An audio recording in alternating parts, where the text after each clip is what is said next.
Welcome to the Harbored Thoughts podcast. This is your host, Madeline. Here at Harbored Thoughts, we divulge the thoughts that we rarely choose to voice. The intention of the Harbored Thoughts podcast is to break the stronghold these thoughts may have on us and allow ideas of our depths to come to the surface. Let's chat. Hello, welcome to Harbored Thoughts episode 2. The guest here is Ethan, and we met coincidentally through Behnam, the previous episode 1 guest, through meditating, and we're going to talk about intrusive thoughts. So I'm going to ask the first question, which is, what comes to mind when you hear the phrase intrusive thoughts? It's such an interesting question. Okay, why? I don't think about intrusive thoughts that much, but what comes to mind when I think about intrusive thoughts is like something that I wish I didn't think. And so it's like the thought comes up and then immediately there's like aversion and I'm like, get this out of here. And I like want to get out of my skin and I feel like, I don't like this. And so that's what I think of when I think of intrusive thoughts. Do you have intrusive thoughts often? Like, when's the last time that you felt like you felt this way? And do you remember what the thought was? Like, can you think about a time when you were like, this thought is invading me and I'm feeling invaded? Yes. I don't have them that often actually anymore, but when it has happened, it's like something that goes against the cultural kind of like implicit rules. So if there's anything that I think that's like, oh, that's not socially acceptable, then I'm like, I don't want to express this. I gotta like push this down and not be with this. I think in the past I had a lot more. Like growing up, I would have a lot, but I think it's because like I attribute it to like with meditation, it's kind of helped me see like, oh, that's just a thought, whereas without meditation, what does this mean about me? Oh no, I had this crazy thought. Maybe I'm a bad person. Maybe I am actually like evil or something because I had this like kind of dark thought. And I think with meditation, it's like, oh, it's just a thought. It's not like who I am, or it doesn't mean I have this like bad part of me that others can't see or something like that. No, I think that's true. But also it's funny that you're thinking about it in terms of like societally acceptable, because I'm sure there are some people that have like don't believe in societal norms and don't care about what other people think at all, or like don't subscribe to what a societal norm would be. And then if that was the case, they would have no intrusive thoughts. Every thought would just be like, oh, this is a thought that I have, but I don't really care how it's received, so I'm just going to roll with it and I'm just going to say it. It kind of sounds like psychopathy. Well, like, okay, for example, like yes, I do think all intrusive thoughts are related to the social world. Like it's like some sort of social, I like to call it social survival. Like what is, like, I got the physical survival thing down, but now there's like social survival.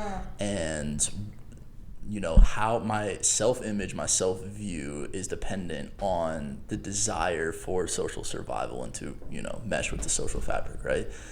If someone didn't care about that at all, it's like they'd probably be ostracized because, there are implicit rules whether we like them or not. And like, obviously you can like choose to like not care and not listen to them, but quickly, I don't know, like I think there's a lot of like societal rules that impact us, that maybe impact us too much because we take them too seriously.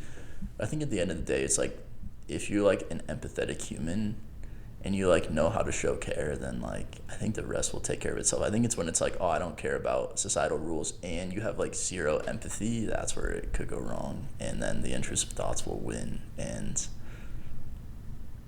yeah, but I think it's interesting to sit with like what is something that I like am afraid to say that actually might be beneficial to share, but I'm just scared to. Yeah, that's fair. Well, I think in the past, and a lot of this comes from in the past, I put my foot in my mouth a lot as a kid. Like I just said what I wanted to say and did not care about the ramifications a lot.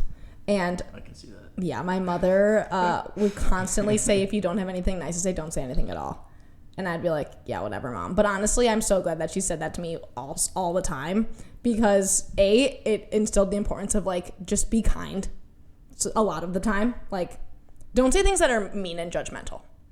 But also, I think speaking your mind politely is also very valuable. And not sharing things is harmful. And I think people feel so scared to share, but then when they do share, everyone else is like, oh yeah, I feel the exact same way. That's always so funny that that's true, but I feel like that's true a lot, especially in my life lately. It's like, oh, my experience is such a shared experience, but if I don't share it, then no one else is going to be able to like, commiserate, or no, a positive version of commiserate, like resonate. Yeah, resonate and share positivity together. So yeah, sharing things that feel taboo, even if they're not, it feels hard. Yeah, it does. I'm very curious, this interest in intrusive thoughts. Like, what is so interesting to you about exploring intrusive thoughts? I think that it's just been such my life has gone from oversharing to undersharing pretty dramatically, and now I'm coming back into the like, what's the appropriate amount of sharing. And I think my phase of undersharing was one that happened over time very slowly, and I just sort of shrunk as a person, and I didn't realize I was shrinking until I like realized one day, like, how did I get here, to some degree. And then now I'm kind of coming back to I want to share my voice and I want to share my thoughts, but I still want it to be acceptable. Like, I still don't want these thoughts to be the wrong ones. And it's like, what does the wrong one even mean? But what is this sharing in service of? Connection. I think sharing is always in service of connection. I mean, for me personally, and as an extrovert, I want to share to connect with people. I like talking to people, but I think not sharing intrusive thoughts can lead to less connection. Can not sharing intrusive thoughts lead to less connection? Probably. Yeah. Are you saying like it's helpful to share intrusive thoughts because it actually deepens the connection? I don't know. I don't even necessarily know if sharing an intrusive thought is based on building connection. It's just about being comfortable sharing. Like, it doesn't even necessarily matter what I'm sharing, but if I'm feeling comfortable saying something a little bit scary, or if I want to say something that feels really bad, I think, we have this idea of something being good or bad, but if it's something bad, it's like, if I share something bad, then I might be ostracized, or it's not going to be received properly. So I just find it kind of fun, or I'm in this journey of discovering, like, how do you share in a way that you can connect? And why am I interested in this? I don't know. I'm just on a kick. And we can go to question 2, but you can still say something. I think it's so interesting. What was coming up for me as you were sharing that was, I feel like I've been on the opposite, where it's like undersharing, now like slightly oversharing sometimes. Okay. And it's like, like sometimes I'll say stuff, I'm like, I definitely would not have shared that in the past, and I don't know if it was actually helpful to share that, but we're learning, Something that came up for me is, okay, so you said like shrinking, like it led to shrinking. That was a really interesting choice of word. Something that I've been sitting with is like this idea of the inner critic and how much this inner critic kind of rules us. And my teacher, Rob, talks about this a lot. But one of the things he says, which I find really interesting, he's like, there's different ways to work with it. And so one of the things I've been practicing is like lots of metta, lots of loving kindness. It kind of like softens it, and it's like, every thought is okay. There's no thought that is like bad or needs to be ostracized. Even intrusive thoughts, it's like, you send metta to them, and then it kind of softens them. But one of the things that he said kind of like out of pocket, which was not related to it. So he's like, you can work with it in meditation, but he's also said it's like a lack of self-expression. And so sometimes it's like, if there's things that we want to share but we feel stifled, it's like contracts the self, and then it leads to this kind of like shrunken self that's really painful, And so it's almost like, I think, yes, in service of connection, and how much is self-expression like just like saying things to say them versus self-expression in service of connection with others. And that's something I feel like I'm still figuring out, you know, because sometimes I'll like express and then it like there will be no response, and I'm like, okay, I didn't give anyone like a opening to respond to that. So it's like, what does it mean to like express what's true and in a way that like deepens the connection? Okay, I have a lot to say because I think that expressing something and feeling like it isn't received, it's like there's a difference between expression or like seeking engagement. Because I think if you're just sharing something and you're expecting something in return and you don't get something in return, then it feels bad. But if you're just expressing something for the sake of meta, then they're gonna feel good. Then even if there's no response, the outcome is positive. And I actually had a very strong example of this, and I'm gonna share. This is a vulnerable story.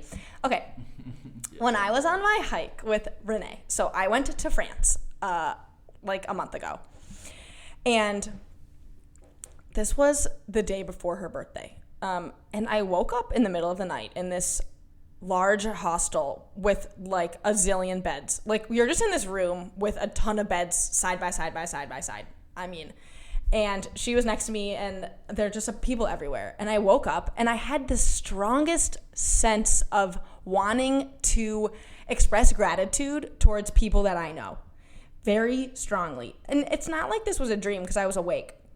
But I started crying, and every time I cry now, I get really excited. So I'm like, oh, I'm crying. This is good. This means something's happening. Like, I should listen to this. Because I really didn't cry very much for a long time. And then now I cry sometimes, and it makes me very excited, which is like a fun new emotion to feel around crying. But I was thinking, like, we often wait until grief to express gratitude. Like we wait for some bad thing to be like, oh no, I'm having a near-death experience, or someone's moving away, or something grand and bad is about to happen, so I have to tell someone something good. And I had this sense that no, I don't want to wait for impending doom to share gratitude. Like I want to share gratitude now. And I don't even care about how people react to me. I want to just tell them that they're so great and that I'm glad that they're in my life and that they have touched my life in some way. And it is a complete sense of sharing and not seeking receiving at all. Because I think often we're scared to like say that, even to tell people we love them. Like if I tell my friends I love them, it's like, you don't have to love me back. Like I'm not asking for that. I just want to tell you, you're so wonderful. Thank you for being wonderful. And thank you for being wonderful in my presence because now my life is wonderful. And it was a very, very strong sense that I need to express this towards others more. I haven't really practiced it yet, but I felt it very strongly, and so I know that when the time comes in my life, I will express it as needed. So I'm curious about how this long ramble relates to the idea that you felt like you were expressing yourself and not feeling received, even though maybe that expression is all you needed to do and that the reception is less relevant. This is great. Okay. Yeah, this is actually something I've been sitting with. I like that you shared that. Like, do you actually need something in response, or what is the expectation? And I think my aspiration or my goals lately have been how much like reservoir of well-being can I cultivate such that whenever I express, there's not like a implicit wanting to get something in return. And I think like when there's a sense of lack, then like most communication has some like requests in it. Yeah. And yeah, I guess for me, it's been an exploration of kind of noticing when there is that request and when there isn't, and it almost always feels better when it's just there's not that request back, or maybe it's like a bid for connection, but it's like you don't have to say yes to it, you know. And if you don't, I'm still gonna be okay. It's not like, oh, you just rejected me or something. And I like used to like think in terms of rejection and acceptance a lot, but now it's just like they're gonna either engage with it or they won't, and it has nothing to do with me. Now obviously there's like skillful and unskillful communication and so forth, but like to the degree that I can be skillful, whether they pick it up or not, it doesn't matter. And I think there's like a lightness there, and there's just I feel like when the request is the most intense is when the conversation feels a little bit heavy, and there's like kind of like a feeling burdened by it somehow, where it's like, oh, I don't know, when someone ask me something and it's very heavy, it's like it kind of feels it's like, there's like a weight to it. And so I guess in my life, my aspiration is like, how much can I move towards? Rob also says this, where he says like, we have this like weird idea that like depth and heaviness are the same, or like to be like really deep is to be serious. And he's like, this is just an assumption that we have, like because for whatever reason we like communicate it in a way that is heavy. It's like, what would it be like to have lots of depth and levity at the same time? And so that's something I've been playing with. That's such a good question. I totally agree that it's like, I guess it's sort of a shame that we have this preconceived connection between depth and heaviness, because the idea of something being deep and light sounds so good, sounds so cool, sounds like such a place that I'd want to go and be. I have a specific example about this. So tomorrow I want to go paddleboarding for the full moon. There's this full moon paddleboarding music flotilla thing, and I will probably go alone. But part of me is like, I want to invite a friend. And depending on who I ask, it's totally true. Like, the idea of rejection feels so much worse depending on every scenario. Like, anyone on who I ask to come to the flotilla. Like, if I'm like, oh, Ethan, do you want to come do this paddleboard with me? And you're like, oh, yeah, sure, let's go do it. Or if you're like, oh, sorry, can't. Like, the intensity of rejection for the exact same question feels so extreme depending on who you're asking it to. Like, if I'm asking you to go paddleboarding with me and you say you can't, I will not feel offended. But if I ask someone else, I might, like, put so much onus on the answer, and it's like, why? Like, I'm asking the same exact words to two different people. I want to feel like the answer, the heaviness or the lightness or the acceptance or rejection is the same. Like, why is there always such a varying degree of, like, emotional ramification of the exact same question with the exact same outcome? Do you understand what I'm asking? I think so. I'm like, it's like if I ask you or if I ask my next door neighbor, but if I ask you and you're like, oh, I can't go, and I'm like, okay, that's okay, I think I go, but I ask my next door neighbor and I'm like, oh my god, is my next door neighbor gonna say yes? Are they free? Or do they hate me? Do they think I'm crazy for asking them this question? Like, you could just be going through all of these scenarios, but it's like, why are you insecure about person A versus person B? Why can't you just be secure about all the people? That's a great question. I as you were saying that, I was trying to like discern in my experience what makes that like fabrication, that spiraling more intense in some situations and not in others. And I was kind of going through the Rolodex, like, okay, is it like how much I like the person, how much I expect this to like grow, and if they say no, then that like shatters some of my fantasy of what it could be. How much like romantic interest is there in this person, and then that adds a lot of intensity always. And how much does it feel like I have like an abundance of friends versus like if I have very few and there's a scarcity, then it's like every response is like life or death or something like that. I think it could be a lot of things, but how much of it is like how the perceived level of unpleasantness that I think is going to happen if the answer is no. Like, for some people, like, that perceived unpleasantness might be higher for some reason. But yeah, it's part of like my meditation practice lately has been like, how do I bring this into my life? You know, and I think part of it is like, I kind of realized like the social domain is like the meditation has to come into this domain. So I'm like, oh wow, the attachments run a lot deeper in the social domain than just like to myself. Like, I can kind of like unbind some of the stuff in my head and feel free on the cushion. But then it's like, if I'm, I don't know, asking someone on a date, it's like the scariest thing in the world, and like that all the meditation goes out the window. And so yeah, it's like, how do we bring, I guess for me the question is like, how do I like, I kind of have had this mantra lately, which is, what does freedom look like in this situation or something? And so it's like, if the goal for me of meditation is like freedom, it's like a sense of not being constricted and contracted and shrunk and like, you know, kind of claustrophobic in my own being, then the question is like, okay, with work, is freedom possible here? In relationships, is freedom possible here? In this really scary thing that I want to ask this person, is freedom possible here? I haven't figured it out. Well, you make a great point, and I am a somewhat meditator, and Ethan, you're a very much meditator, and I imagine that the sense of meditating, feeling relevant off the cushion depends dramatically on different people, but I completely agree with you that for me, I feel the most stuck in the social element. Like, I need to sit, and sometimes I'm just thinking, like, how can I feel not attached to insert any social situation here versus like, oh, how do I feel good about my body, or how do I feel good about my life, or how do I feel good about my home? Like, I feel good about so many elements of my life, but the social one is always going to be changing. And I feel like I can't imagine a place where I feel complete freedom in social scenarios. That would be phenomenal, and maybe just a ton of sitting will lead to that sense of freedom. But it feels fascinating. And I think, again, for me, it's very easy to give metta to others, and it's very hard for me to give metta to myself.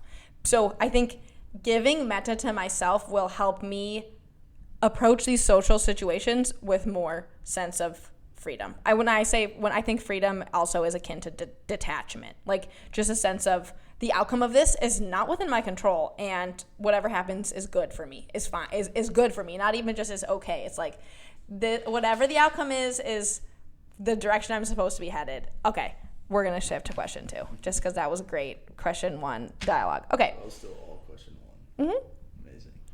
What does it feel like in your body when you have a thought that you want to say but think you shouldn't? I think I kind of answered this, but I kind of feel squirmy a little bit, and I feel like a little bit of restlessness and agitation, and I almost feel like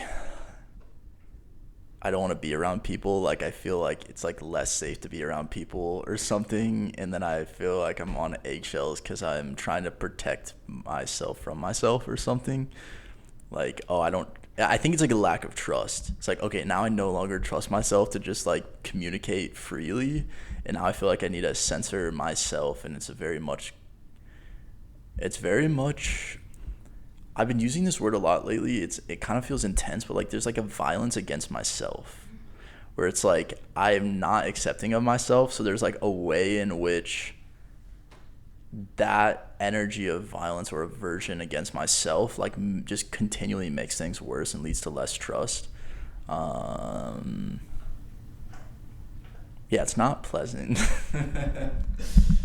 I think that's a great answer, and I think the reason I originally asked this question is because I felt very detached to sensations in my body for a long time. Like, if you asked me what does it feel like to feel anxious, I like could not really put specific words to what it actually feels like.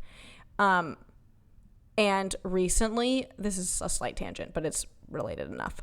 I was feeling disappointed, and I was walking down the street. I was walking from the gym to this little park, and I remember during this walk thinking, okay, I'm experiencing disappointment. What does it feel like? Like, how can I specifically describe to someone, like, how does my head feel? How does my skin feel? What temperature am I? Like, what is the physical manifestation of this disappointment? And I was really focusing on trying to describe it in a sensory way, and then it went away. I couldn't describe it because my sense of disappointment vanished. And I was thinking, whoa, this is so cool. Me just trying to focus on how I'm feeling made this, sadness or this unpleasant feeling just truly disappear. So I am on this journey of like quote unquote listening to my body. And so the fact that you even have an answer for when you have a thought that you don't want to share, what it feels like, is sort of advanced in my opinion, because I don't think everyone certainly has the same answer. It feels different to everyone, but also it's hard to identify sometimes. So good job that you know how to identify that. Thank you. Appreciate it. And I think when I said the intrusive thoughts have been less lately, I actually attribute that to being more embodied in a way. Like, there's a way in which if I live my life based on concepts and thoughts, then I'm like trying to like force. I had this epiphany like 6 months ago where I used to be so goal oriented. I was like, I'm gonna read this many books a year. I'm gonna like sit this much. I'm gonna achieve these goals. And I had this epiphany that I had been reading all these books, and I'd been trying to like force the ideas into my experience, but it was like this, again, like violent thing. I was like, this idea makes sense. Let me like make it mine somehow. And it was so top down, and I kind of realized like, oh, actually the bottom up is much better. And it's more gentle and it's more compassionate. And I think there's a way in which when I was going top down, I had no sense of my body, because my body was rejecting it somehow. That kind of like motion of I need to be this way and like this person and be in the world this way. And these ways that I am are not welcome because I don't like them. And I think like with at least my practice lately with metta, is like how much I see metta is, I kind of see it like an allowing practice. Ultimately, metta is like how deeply can every phenomena, sensation, emotion just be fully welcomed. And there's kind of this sense that like, what is an intrusive thought other than a thought that we don't want, And so it's like, if I can take even the most radical thoughts and actually welcome them, then they're no longer intrusive. Right. And then they land in the body with more ease, because it's like, if I don't want it, that I kind of see like the agitation, the restlessness as the act, like the psychological motion of not wanting something to be there that is there. And so for me, there's been this interesting, like the sense of the body and the sense of the mind in Buddhism, we could say like they dependently arise. They arise together. Like they don't arise separately.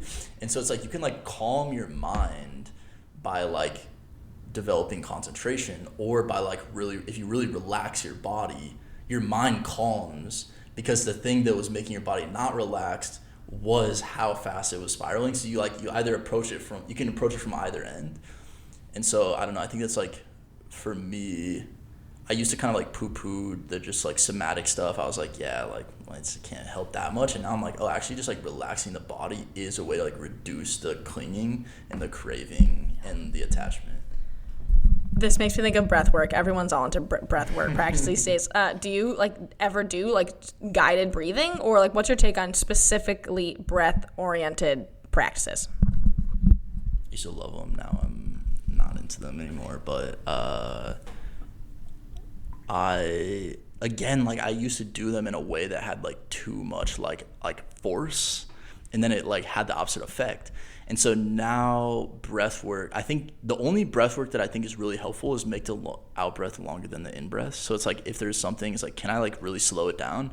And the one breath, if you even call it breath work, that I do is, so Rob has this teaching where he's teaching how to access samadhi. So samadhi being like pleasant absorption, right? And the one thing he always talks about is the long breath. And so it's like, how long of a breath can you take that's like very relaxed, and where it's like you almost don't even notice that you're inhaling air, and it's like, it's so slow, it's like 9 seconds in, but like fully relaxed. And something for that for me is like, it like soothes and calms and energizes at the same time. So a lot of times I'll just do that, where I'm like my breath is often too coarse, like, but if I can just like really gently just, it's almost like I'm soothing my body on the in breath, and then I'm like soothing it on the out breath. It's kind of like energize and then calm. But I don't know, that's how I relate to breath work. That sounds cool. That sounds nice. Yeah, I go to a mobility class, and occasionally we would have like breathing at the very, very end. And the instruction was, can you breathe in a way that you can't even feel it? Like that it's so indecipherable that your inhalation and your exhalation are, truly, your chest isn't rising. You can't even distinguish the inhalation and the exhalation. And I'm always like, this is so hard, but it is calming, certainly calming. So curious about that. Okay, let's go to question 3. When was a time you experienced serendipity or inexplicable coincidence? This is such an interesting thought. I always have hated this idea. Okay, I love that. I've always thought like coincidences, like who needs them? Like I don't know. I just live my life and things happen. Although lately I will say that I don't necessarily see it as coincidence, but I do have this fundamental sense that the degree of openness of the heart with people makes things better. And it's kind of like, all these good things are happening. And I'm like, I wonder if this is in relation to not feeling so contracted, shrunk, like just very much like if I'm constricted with other people, I think people pick up on that and then they respond to that. And it's like I again, there's this idea in Buddhism, dependent arising. So like nothing exists on its own. It always exists in relationship and dependent. And so I kind of see like conversations like that where how the words that you say are like what you're thinking, but they're also dependent on how much openness I have or closeness. Like you're actually responding to that. It's not just pure like, oh, what do I want to express? It's like I will express some things with some people because I just implicitly sense whether it's something I want to say and I think it will land. And I don't think we should always bias towards like just like full, I'm just going to say everything that's true. It's just like, what is arising and emerging in this context? So why did I say that in terms of serendipity? I think there's a way in which I've noticed more good things happening. I guess you could say coincidentally, but I'm still like the rational part of my brain is just too strong, and like even with all the meditation, I've like learned how to calm it a little bit, but it's still like, it's not that I dislike the idea. It's more like I can't understand why it's relevant. Like why would it be relevant to like explore or think or see the world in terms of that? I'll just start by saying I think that it's fun. I find it fun. I find if I'm thinking about something and I want to pick something concrete, but also like not so frou-frou, but like even if I think about a friend, like, okay, I have a friend that lives in another city, and if I think about her a lot, she might text me because I'm thinking about her. I'm sending her my thoughts, and then she responds in a text. Like, that's a coincidence. Okay. But it's a coincidence because I was trying to not summon a response, but like, if you put energy in one direction and then it comes back at you, it's like cool to witness it manifest. But I think openness, to your point, openness just allows all of the good things to just manifest and magnify all of the other good things in general, which is a good thing.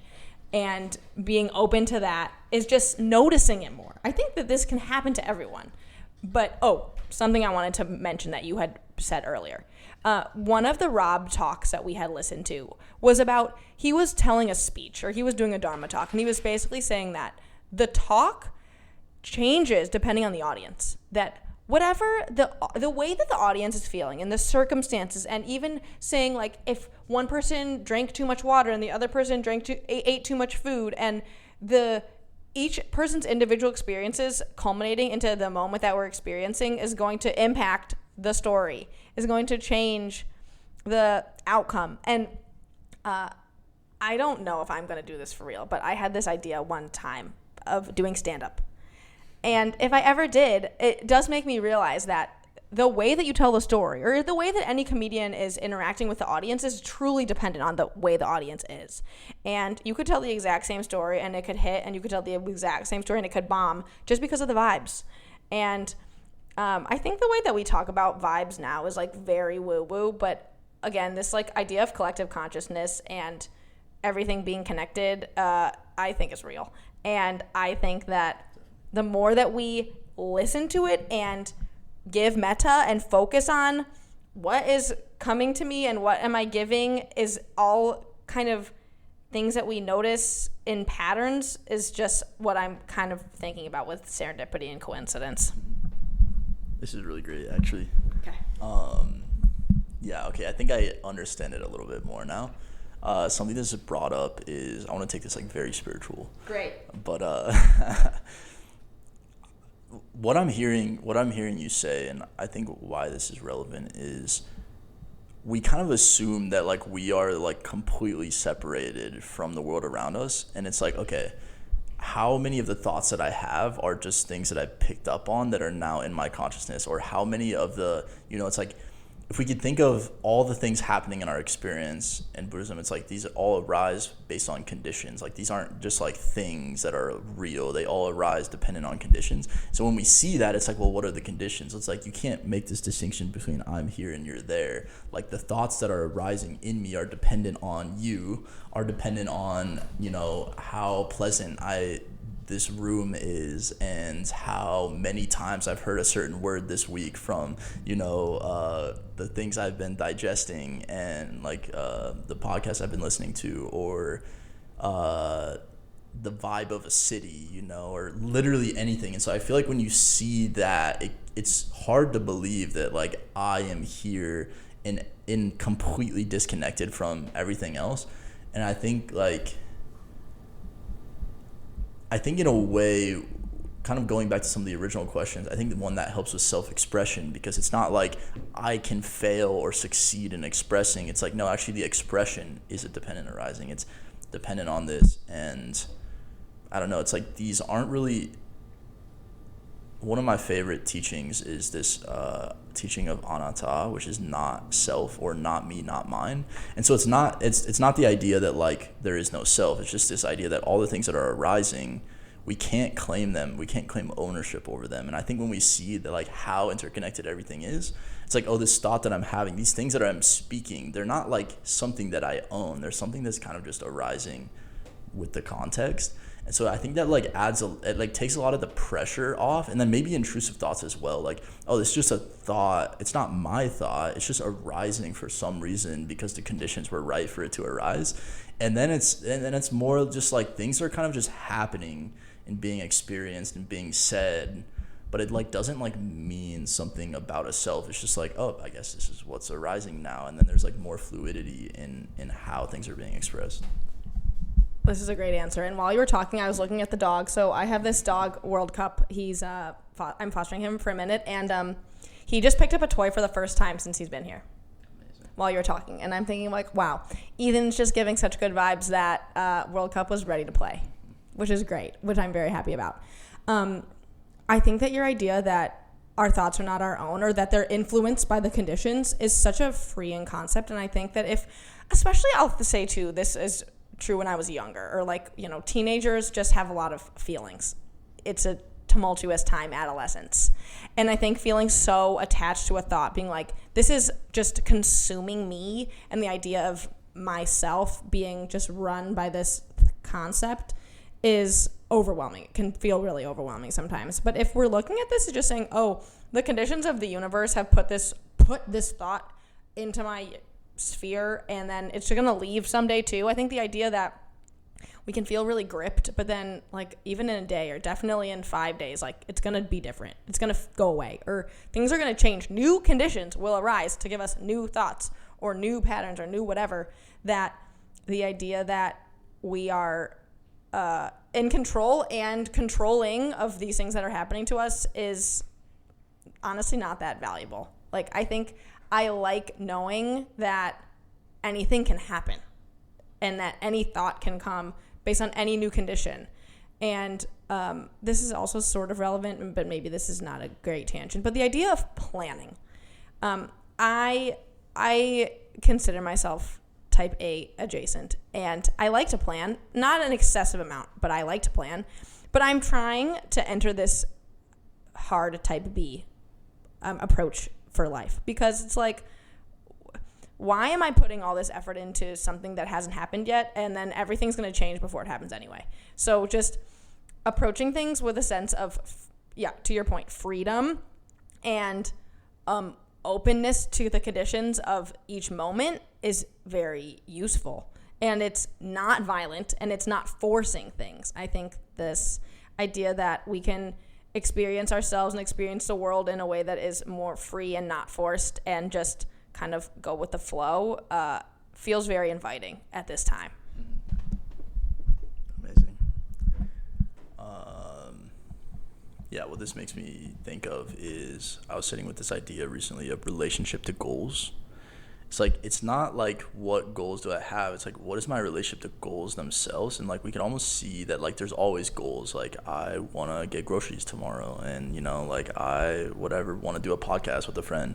And I think it goes back to what I was saying at the beginning about freedom. Like, is there a way to feel free in relationship to goals, or is there a contraction, a constriction, and a force, like this needs to happen or else I'm not okay, and if I don't achieve this, something's wrong, versus that would be really nice, like I'm gonna move in that direction and I'm not gonna constrict around it in a way that creates excessive, like suffering or just like distress ultimately. And so it's like, can I move in a direction but not distress in the process?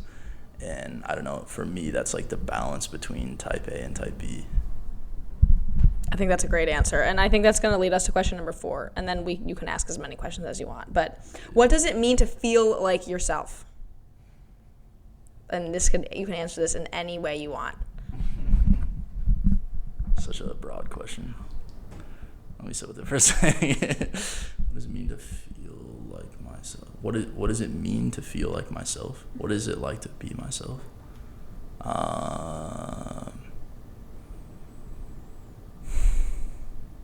It kind of feels like a ping pong. Like, I feel like I go back and forth between, I think I kind of attribute this to the meditation, and it's like very nice. Like, it feels increasingly good to just be, but in a way where like sometimes I'll get whiplashed and it'll feel incredibly unpleasant all of a sudden. And then it's like, and so it doesn't feel like I have this coherent sense of what it's like to be me. It's like what it's like to be me is like changing radically depending on what time of day it is, how good I slept, is kind of what we were talking about. And I don't know, my sense is that how it feels to be me is dependent on so many things that are outside of my control.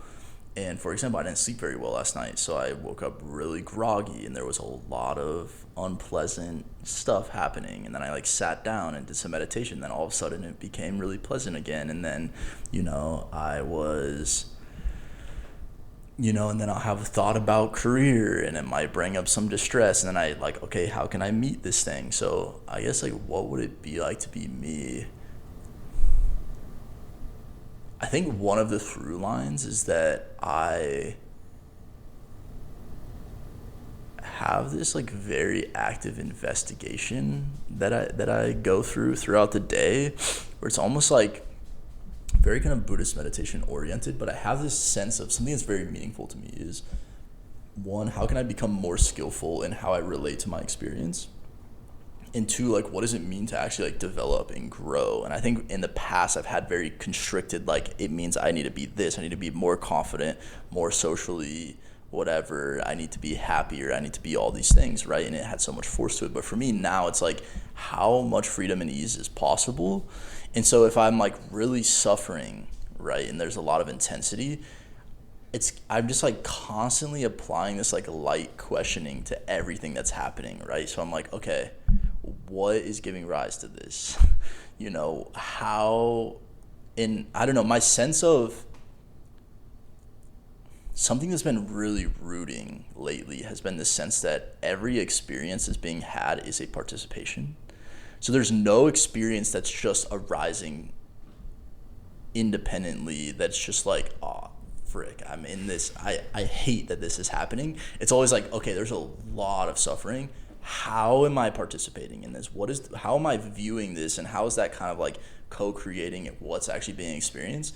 And so, for example, I like was feeling a lot of kind of like disorientation and unpleasant stuff this morning because I like slept weird.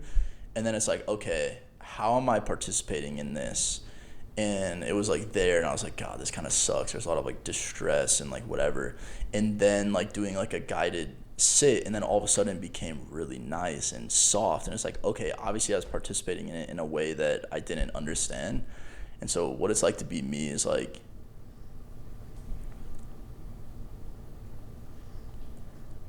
I kind of like have this challenge to myself of how many different situations can I like feel free in. And it's like, I'm like driving on the freeway. Can I why is there so much stress right now, and is it possible to do this with more ease?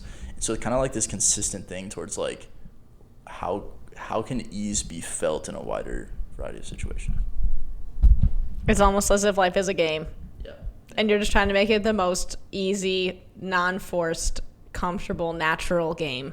Yeah, exactly. It sounds nice. I think for you as well, you said fun. I find coincidence to be fun. Okay.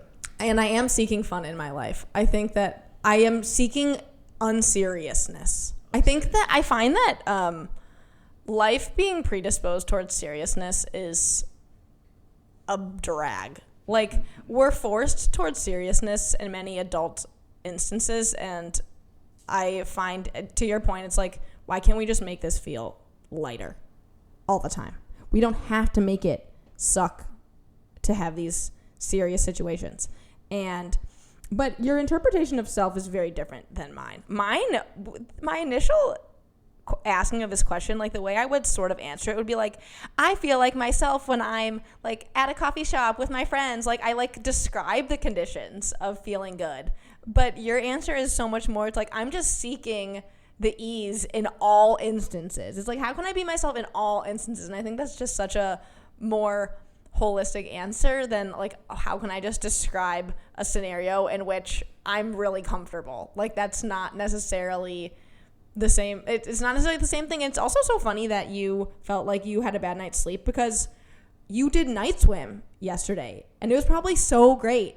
Like, your version of self then was so much lighter and better and comfortable. Then 12 hours later, you're like, oh, I wake up and I feel bad. And it's like, what a transition, you know, but your sense of self just transitions all the time. Yeah, exactly. And I think when we like want things to feel good, then it's like it makes the things that are not good that much worse. And so for me, it's like, how can I can trust it, like, and certain times I'll feel really good and certain times I won't feel good. And it's like, how much can I stop biasing for them to be a certain way? And it's less of like I think sometimes that gets interpreted as like, let me just detach from everything.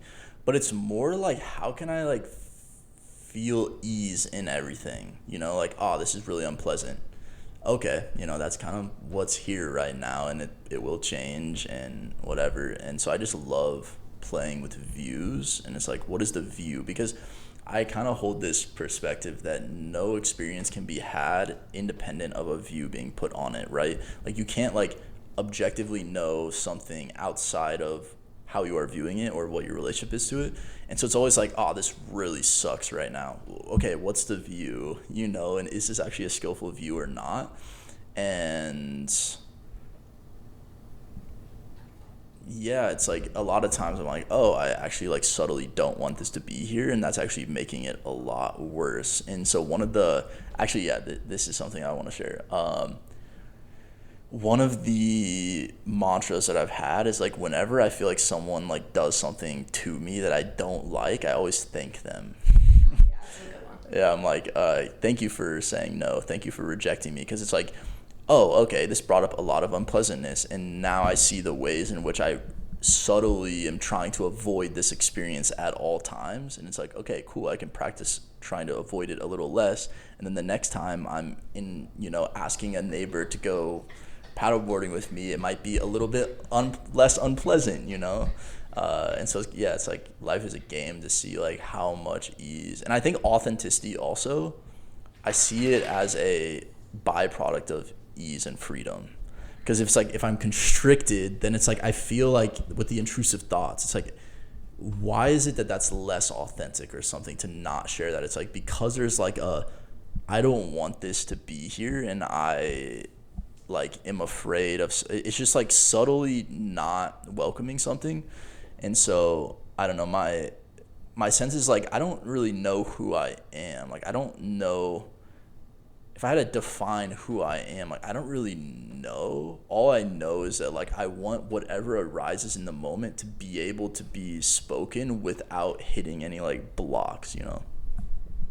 Well, I think you hit the nail on the head. It's that you may not know who you are, but whatever feels the most authentic and what feels like the purest path in that moment is you, is true, is right, what it's meant to be.